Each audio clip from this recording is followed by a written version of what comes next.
that's the thesis. Now we're going to go into the sightings. Are you ready? Are you ready, Ian? Yeah, let's buckle up for some more high strangeness, Jeff. Let's do it. Let's do it. Okay. I live in beautiful Vancouver. I love my city. I absolutely love my city. I never leave Vancouver. We have beaches. We got the whole thing here. So this is where I live. So, but it's on its share strangeness I didn't know about until I read the database. So in 1966, two people saw a portal. A portal literally opened up over top of UBC, right over here. They were actually over here on the highway, they said, and they witnessed it. It was so large, they were able to witness a yellow portal open up over top UBC. I thought that was really neat. There's the details of that. Two people witnessed a light being emerge out of the forest at White Cliff Park over here. And that was recorded by ufobc. In 1968, right over here, a UFO landed. Apparently, the report is a bit strange. I have to admit, it's from one person. He treated it very nonchalantly. Maybe a human could do that. I don't know. He was not fazed by there being a 4-foot tall non-human man. He heard a voice in his head, and it said, "Would you like to pray?" And he bowed and put his hands down. Anyway, there's a whole exchange here. I said a few more things and then waved, and he waved back. That's a very strange, strange sighting. Yeah, Jeff, I just wanted to say in there that's typical of what Jenny Randalls from the UK coined the term the Oz factor, where people behave differently in the presence of UFOs. Behave differently? What do you mean by that? Certainly the way he was very accepting and compliant with what was going on and not running for the hills and screaming, "What's going on? This is a bit crazy," or whatever. It seems to be another case where the compliance, he drops down his guard, and again he's accepting of what's going on before his eyes, even though it's the most absurd situation. 1974, over at Mount Cypress, there was actually a UFO landing on the back side of the mountain. Here's Mount Cypress. On the back side, two workers came across a bandana logging road, or I think it's a maintenance road, and there was a UFO up top of a rock outcropping. So it was kind of sitting on a rock outcropping, and they just simply didn't know what it was. It had no definition. I think they said it was white and just maybe the size of a car or a little bit larger, and they didn't know what it was. And they grabbed a hammer and a wooden I think a wooden bar or something to maybe knock on it and do things with it. As they approached it, it said, "Turn around." They didn't talk to each other. They just got a message from it, and that was it. They were terrified. They went into the truck and they never spoke to each other. They went back down, and then they were maintenance workers. They told other people about it, and they were like laughing at them. They told their parents. The parents are the ones who took it to UFOBC. UFOBC went and investigated, and there was actually a burn mark on top of the rock outcropping. So that was a really interesting case. Okay, this one is fun. I love this. This one is and this involves a synchronicity, if you really think about it. If you look at the synchronicity, it ends up being a communication. So this is Mount Front. Again, we're on the cusp here of Vancouver, right on the cusp, and you get all this kind of paranormal activity up in the mountains. 5 companions decided to party on Mount Front. They parked and hiked up for an hour and a half to a cabin. They were sitting around with a ghetto blaster playing when 2 of the members noticed flashes of lights in amongst the trees. When they turned off the ghetto blaster, a sound could be heard that resembled a high-pitched generator. One person, Mark, walked away from the group about 20 to 30 feet until he was underneath the source of the sound, which seemed to be above the 80-foot pine trees. The noise, which had now changed to a distinct pulsing, was so intense that he had to put his hands over his ears. Another companion later said that the noise seemed to send a wave through his head. The pulsing sound continued for another 5 to 10 seconds and then stopped. The whole thing lasted 45 seconds. There's UFOBC ties to it a bunch of other activity that happened in the area. So that's really fascinating. But the synchronicity is, listen, blaring it through the forest, and then something else, what are the statistical chances of having a paranormal event that also displays a really loud sound that you have to plug your ears from? I just think, that's a synchronicity. You have to look at what that means. And at the end of the day, it looks like something was annoyed that these people were blaring music out and, maybe disturbing the environment. We don't know the exact meaning, but the synchronicity behind it in and of itself ends up being a communication. And I just thought that was a really fascinating case. Okay, now we're getting personal with me. So yeah, I live in a weird place, eh? We live in Vancouver is a strange, high strangeness area. I live on Cambie Corridor. This strip right here, boom, is my neighborhood. I won't tell you exactly where I am, but oddly enough, I'm on a highway of a lot of paranormal activity that I wasn't aware of. Like I think I've mentioned before, I've taken a lot of pictures of things that are in the area, but you know, the observation effect, I'm convinced they know when they're revealing something that will be able to be on a video versus when they're not. Yet they want me to know, so they're remaining distant enough that I can observe I'm witnessing something strange, and it'll be synchronistic. It will be around a presentation I was having, or maybe I was disturbed by the aliens about it in my story, and I don't want to talk about my story anymore, and then all of a sudden they're there. So for me, the synchronicity was a communication in and of itself. Ian, you remember the time I emailed you? Yeah, I do. I have 2 UFO videos on my website, and it's the second one. It says disappearing, and you see an orb, and I videoed them disappearing. Well, this was taken maybe a minute or two, or maybe a couple minutes before, and you can't tell what it is. For an observer who doesn't know, that's going to look like a star or something. It's actually a white orb, and it was moving gently, and then it just disappeared in sight. And then I had the sightings literally just minutes, or maybe 10 minutes later, right? So I took a picture, but this is the type of activity that was happening around me. But I'm just kind of showing that these are the classic videos I have, and this is all part of the Cambie Corridor. So these are definitely the red guys that I've filmed, and they're on my website. So I just wanted to share those. Okay, so the Cambie Corridor is a strange place. Let's check this out. This is City Hall. That is along the Cambie Corridor. That is City Hall is right along here somewhere. So on the Cambie Corridor, someone got a picture of a UFO above City Hall. Synchronicity, the guy was not taking a picture of a UFO. He was taking a picture of City Hall. The UFO shows up while he's got the camera set up, and the UFO aligned itself with City Hall. He takes the photo, and then the thing flies upwards, and it freaks the 2 men out. The whole story is here. It's fascinating as hell. But it's a synchronicity that UFO wanted to be shot. There's no way, plus the observer effect, there's no way that UFO did not know it was going to be taken a picture of. It's just the timing of it couldn't have been any more weirder. And so it ends up with being this very fascinating shot. It ended up being blue. Apparently the UFO was blue. So that's here along the Cambie Corridor. But there's tons of sightings over City Hall.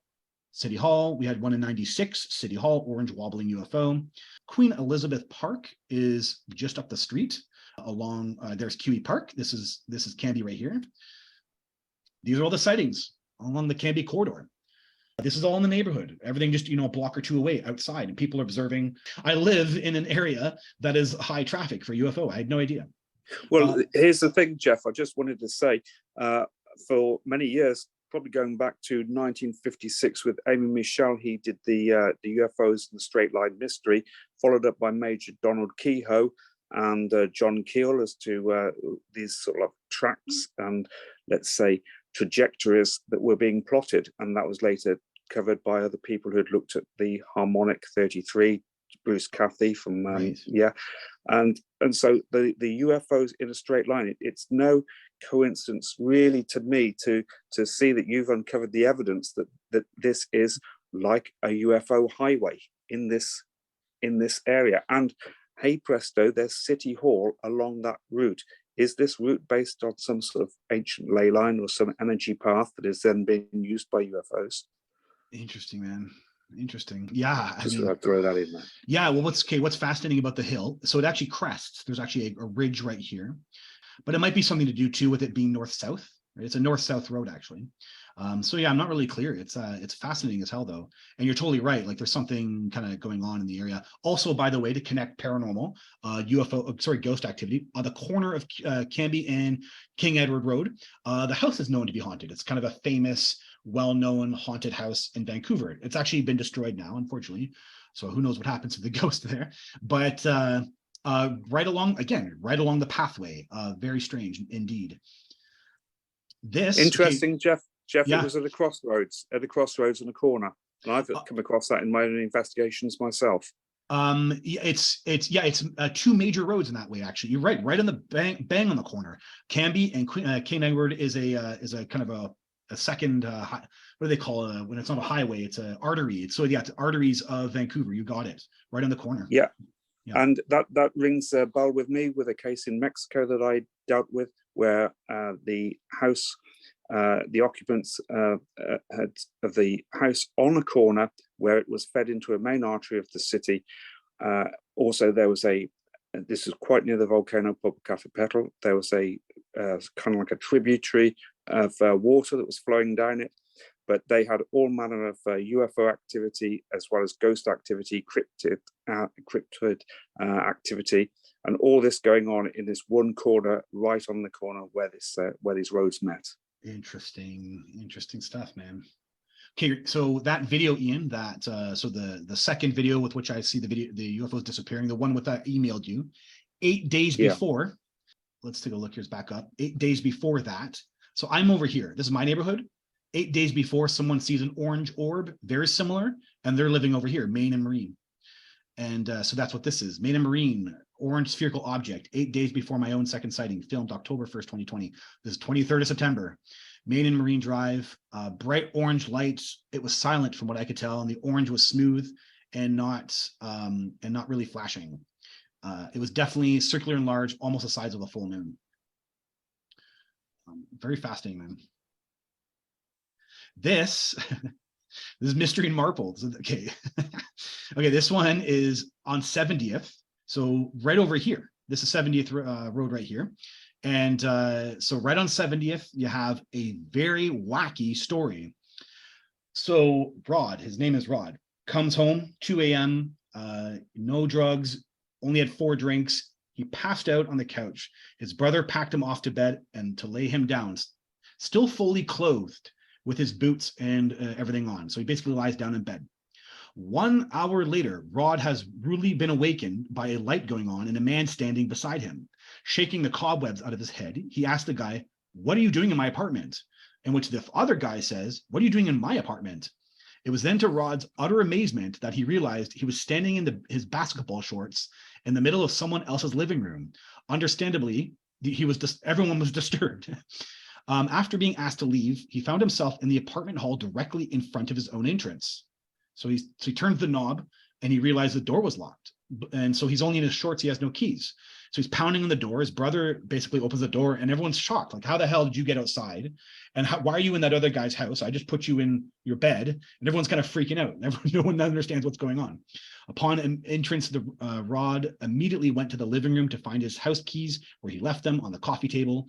He then hurried into his bedroom, and it was there, to his real surprise, there lying on the bed were his clothes laid out like he was still in them. Pants tucked in boots, socks unturned and still in his tied boots. Both he and his brothers were now completely freaked out by the early morning's activities.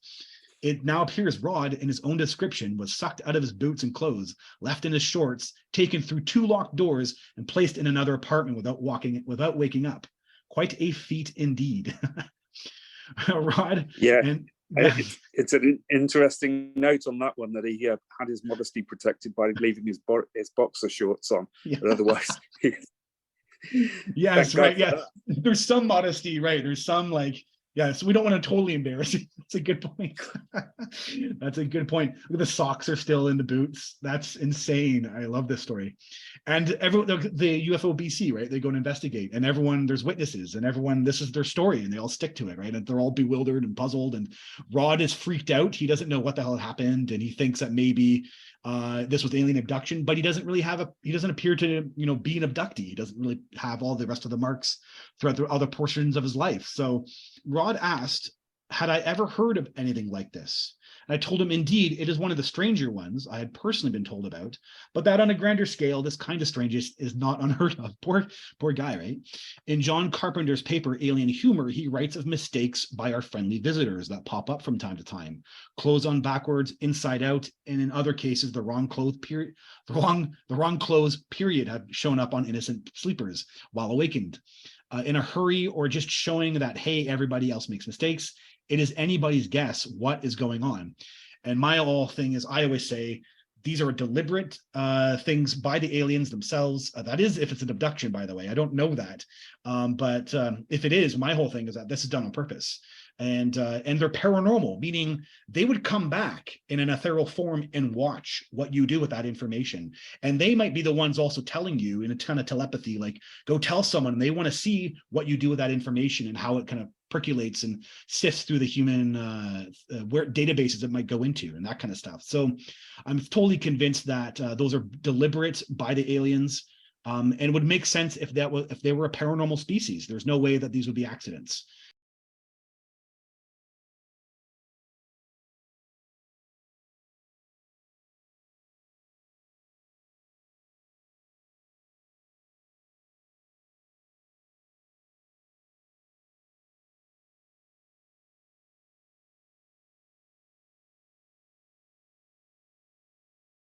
So that's my theory anyway, but fascinating as hell. That happened right around the corner from my house. So yeah, strange indeed. Part of it true, Jeff, maybe down to what we've got, the trickster phenomena. It's kind of like the cosmic joke, as John Keel coined it. Yeah, the trickster phenomena. Well, you'll see. So I'll mention that here with my own today with the elder, where they're playing with, it's like a joke for them, like they're playing with my frame of reference. And so anyway, I'll have a thing here where, anyway, that's what she did with me, and I find it kind of funny personally when they do that. But okay, so my whole shtick, for those who know my story, is I kind of filmed these red orbs, and for me there was a synchronicity with the red orbs, because the day that it happened, I was going to go talk to people about my alien contact the next night. That alone is a synchronicity. That for me is a communication. That is them saying, this is definitely us. There's no, the statistical chance of seeing a UFO the day before I was going to go talk to someone about my alien contact. That just seemed a bit too much random, and or too unlikely to be random. And I took it right away as deliberate by them. Not just that, you have to understand how that the sighting happened. I couldn't have been any more on my couch and it be more any perfectly placed in front of my eyes. It was perfectly right in front of my window. Not just that, it pans out to the left. So it's very, very visible. That whole thing for me was meant, it was all part of an observation and all part of synchronicity. And I took it as a legitimate sighting. And it turns out these balls, these red orbs, are all over the place. And a lot of people actually see them. So you get a lot of these sightings. Red turned red in the sky, and then it stopped. Silent, bright red orbs, and then seemed to rise and fade out. Bright red, like a star, like a red star. As soon as it was there, it was gone. I noticed a glowing red ball, red in color. It was stationary above the horizon. Then it faded out of sight. Glowing red orb, then it vanished. All doing the same thing that mine did. And a bunch of them here. 5 red orbs, then it disappeared. 10 red orbs, then they faded and no longer visible. All in Vancouver. Look at that. Look at the times too, right? All recent. They appeared red lights, then disappeared, changing formations. Orange and red in color faded out. 2 red orbs, then disappeared. Very bright red, then went out. All of them. That's insane. And so we got someone else posting a red orb video. Oh my! 2012 What alien. the fuck is that? So there it is. There, that's coming to the bridge. God. Did we just see an That's a alien plane. right now? So it comes off the bridge. I think they're in North Van. Is it coming towards us? Oh my God. And then it'll stop. And then it'll fade out.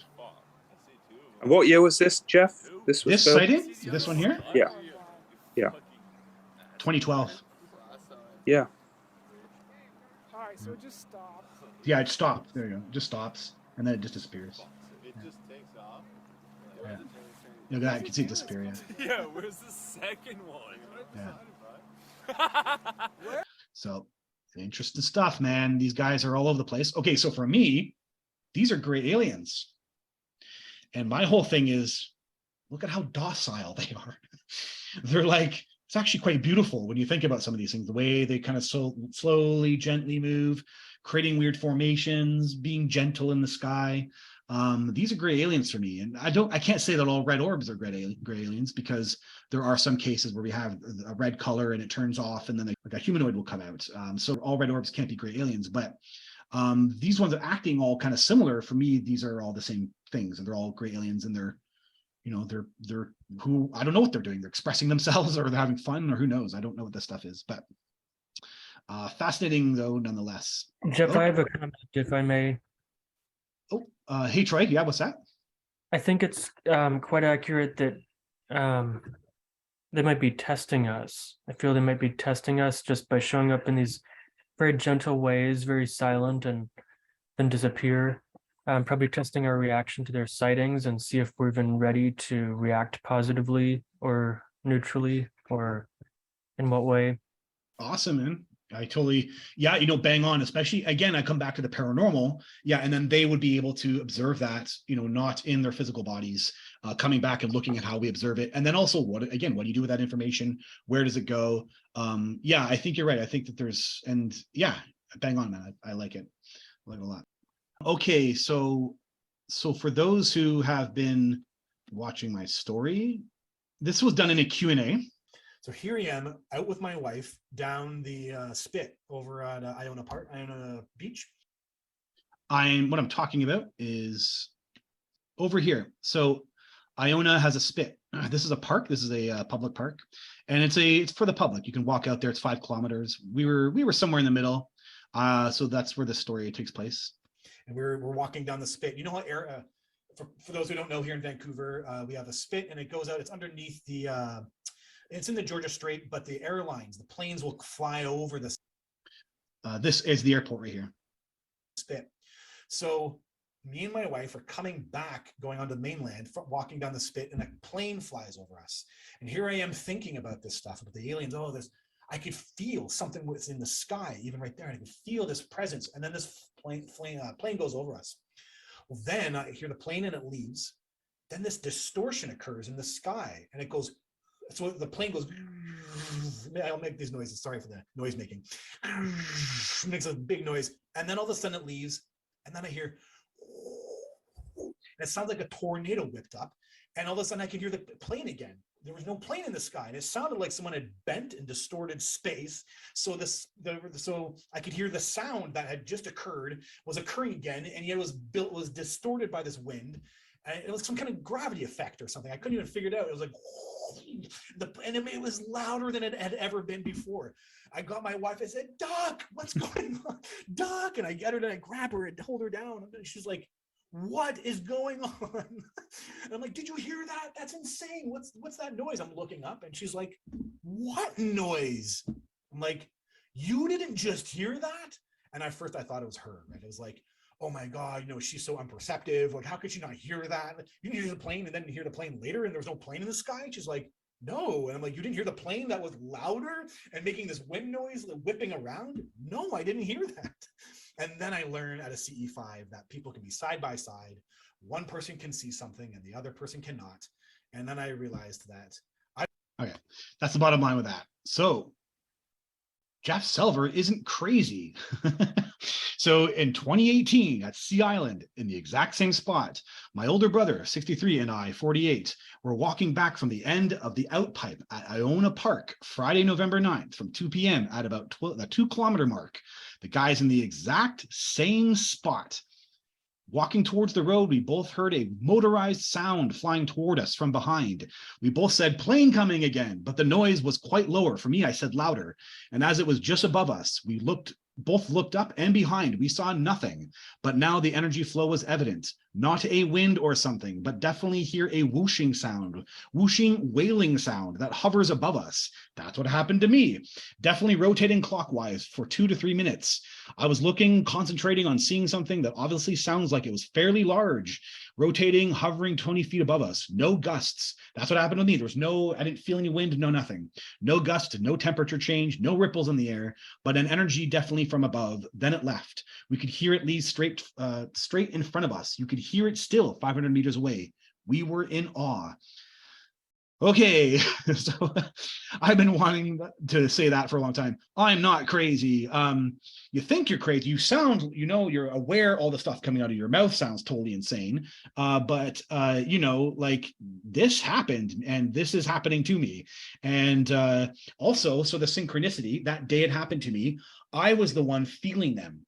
And what's okay, the fascinating thing for me here is, as I rip apart all this bigger picture, this is a consistent type of communication. I've had it more than once. I had it that day that I'm telling the story there, but I also work on the other side of the airport. You know, the flights come in from both sides depending on the day. And on this side, I had the exact same experience. I've had it twice because I work over here. And so you can hear the airlines go over, and I'll show up at 6 a.m. to my job, and then I'll hear the whipping sound, and I'm above, and every time it's personal to me. So it's, I'm thinking about something, I'm interacting, I'm thinking about either the aliens, I'm thinking about something in my personal life. And the one I'm talking about in the video, I'm thinking about them, and I'm saying, I think I can feel them. I think it's them. And then she gives me evidence, which for me is a synchronicity.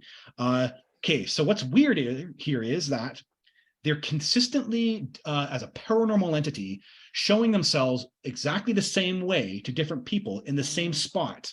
But that's like, that's just really weird for me, that depending on where you are in the physical environment, they're demonstrating themselves in a different, in a consistent way in that physical environment. And that's what I find really fascinating and very, very interesting here. They're using the airport, they're using something to do with, anyway, I also call it distortion of time, because the sound, the plane went over and then it was a repeat of the sound, like as if they just took the sound out of the air that had just occurred and they replayed it back. I can't even wrap my head around it. It was, and it's louder than it was last time. It's just, I don't even understand exactly what's going on here, and it's fascinating as hell. And I was very happy to see that someone else had experienced that, that was in the database. So that's really, really good.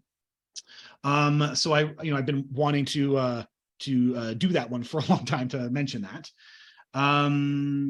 Yeah, Jeff, I was just going to say, yeah, Linda Moulton Howard's covered the strange sounds, the booms from the air, etc. right. And she's covered this since, I believe it was first became popular in 2012.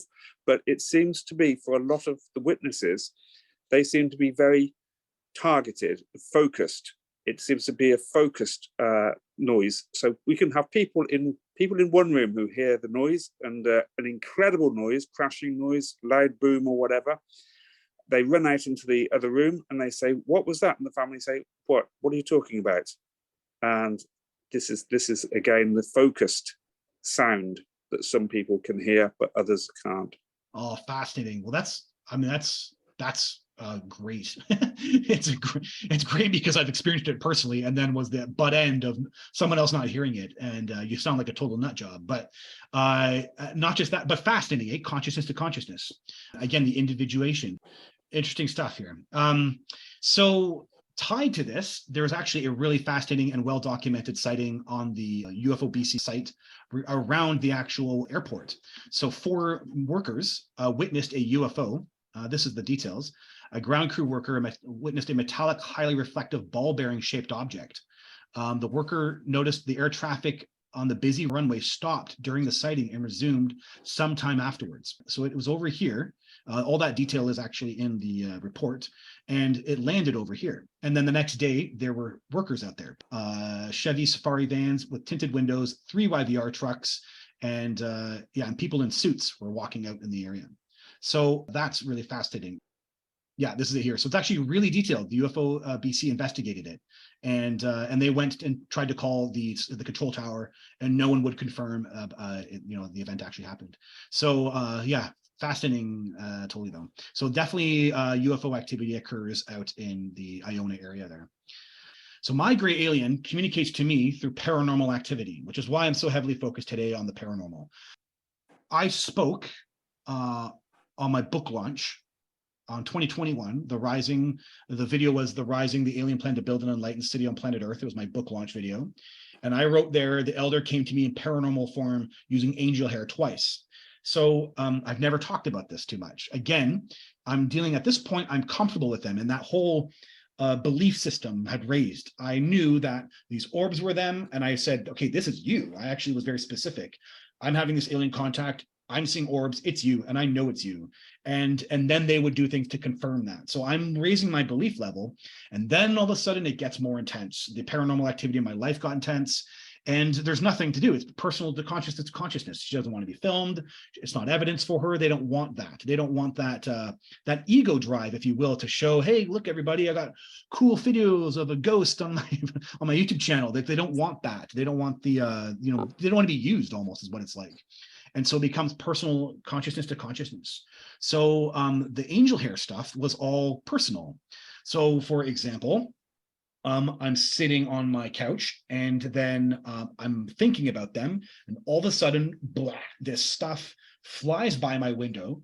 It is, I didn't even know angel hair at the time when it happened. It's I have a Wikipedia thing here on it, and they call it, and I thought this was a neat description, cobweb or jelly. And that's exactly what this was. It's like a mucus, almost like a jelly, but it's thin, and when it stretches out, it's thin, cobweb-like, yet it has a mucusy jello kind of effect to it. And when I saw it, it's massive. It's like a blah, whole thing that's probably five or more feet long, big, and it flew by my window. And I'm like, what is that? As I'm staring at it. And then I'm like, that's got to be them, because I don't know what the hell that is. And then I feel the telepathy right afterwards. Okay, so that's one. Number two, when I'm saying, okay, I've confirmed that I think these things are you, because I'm having these thoughts at that specific time in a paranormal fashion. You're able to read those thoughts.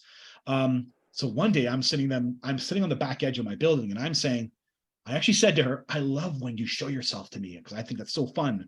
And then right away, instantaneously after the thought, right below the deck, because I live on an apartment complex, right below the deck, blah, this huge, angel hair mess, and it spreads out. It's massive. It must have been anywhere between 8 feet big. It could have been, 6 or 7 feet from me. And it spreads out, it expands in the sky, and as it stretches out, it disappears. So it thins out, and then it's gone. And I'm at the moment, I know it's them, and I just accept it. I'm like, yeah, I get all excited. And I was actually, I get really excited by those kind of interactions.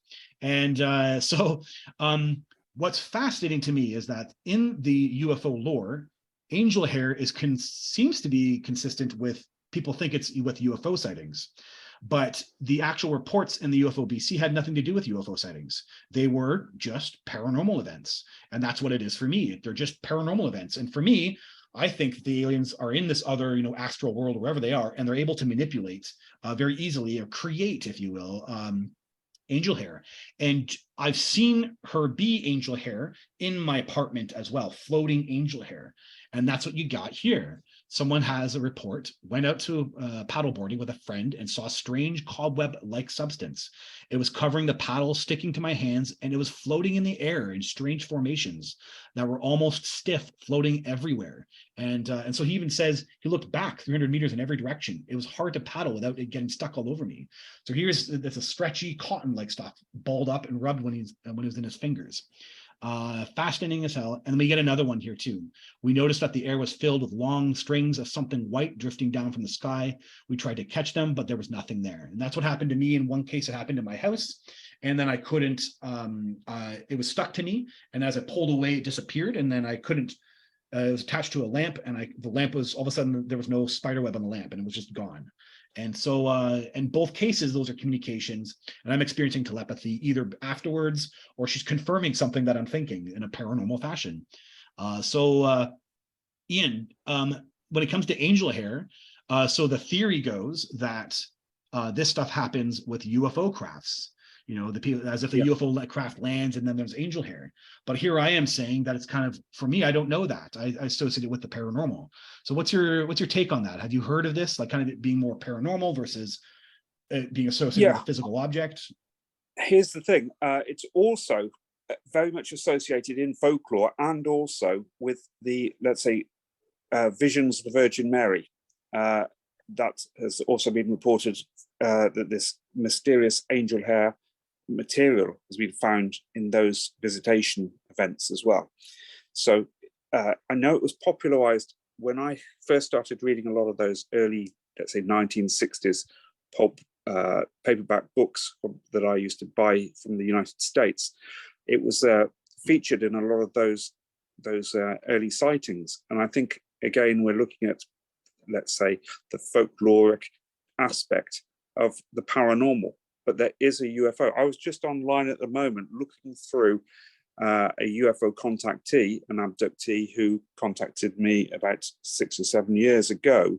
And I think she had actually got some of this that had actually fallen in her garden. But she had other experiences as well. Lots of poltergeist activity, shadow people, UFO activity, lots and lots of other strange things. So yes, it is paranormal, but not exclusive to UFOs.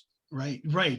Yeah, that's what, and yeah, I just found that really fascinating because the whole science behind it, they were trying to create a science that is generated somehow as an after effect of the UFO, but that doesn't seem to be the case for me. It seems to be generated as a my whole thing is that if you're in that other realm, then that's something that must be easy for them to make as manipulate matter kind of thing, so they can make it as out of will, right? Exactly, and it's got the comparisons as well with the ectoplasm that we see in the old seances and the spiritualist circles in the going back to the 1900s. Well, that's a fascinating comparison I never thought of. And you're talking about, because I mentioned this jelly.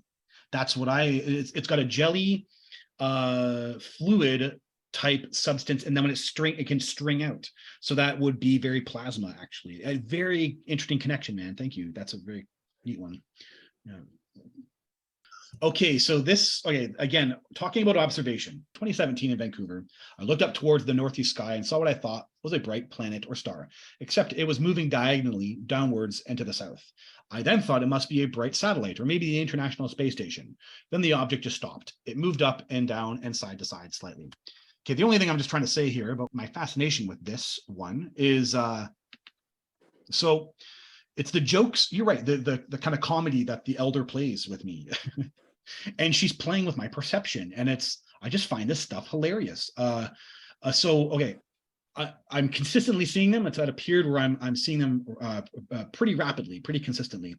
And every time I would go out to a deck or my balcony, I would see an orb, and it would be tied with something I'm writing, something I'm doing. Anyway, one day I go out, and there's this bright white object moving through the sky, and I'm like, oh my God, I think it's them. I get excited. But then usually they display something abnormal to make me, to confirm for me that this was not that this was them, and nothing happens. And I'm like, oh, could this be the ISS, the International Space Station? And I'm sitting there staring at it. And then I pull out a Skyview and I look at it, and it turns out, yeah, it was the International Space Station. The way it curved, and it kind of curves and keeps going. I thought, oh, okay, I got fooled. I was really excited. I wanted it to be them. Whatever. The next night I come out, exactly the same curvature, exactly the same spot, the exact same way, the exact same timing. I came out the same time of the night. I came out and I look up the sky, the exact same curvature. I can't even tell you. It comes out the exact same way, except it's a little bit light, a little bit brighter, a little bit whiter, a little bit larger. And I'm like, okay, that's got to be the International Space Station. Of course, I'm not going to get fooled again this time. And then I pull out Skyview, and there's no International Space Station. And I'm like, what? That's got to be them. And of course, what as it happens? There's a set of clouds, and it goes underneath the clouds. It's the International Space Station underneath the clouds. So I see her just joking around, right? She's playing around. I get fooled one night thinking it's them, and then the next night it is them, but then I don't think it's them, and then they demonstrate something with which shows it's them. So right, because it was so close. If that was an actual craft, that was 300 feet in the air at least. These are low clouds, and so for me also observation effect. She knew exactly how to proceed to show herself in a way to replicate what I saw yesterday. So that's like the observation effect. They're very aware of how they're being perceived. Something about the paranormal where they can understand how they're going to be seen through your eyes. And I just found that hilarious, funny, but also fascinating, because then it's playing on perception, and it's kind of a joke for them, right? Yeah, I needed to throw that one in there.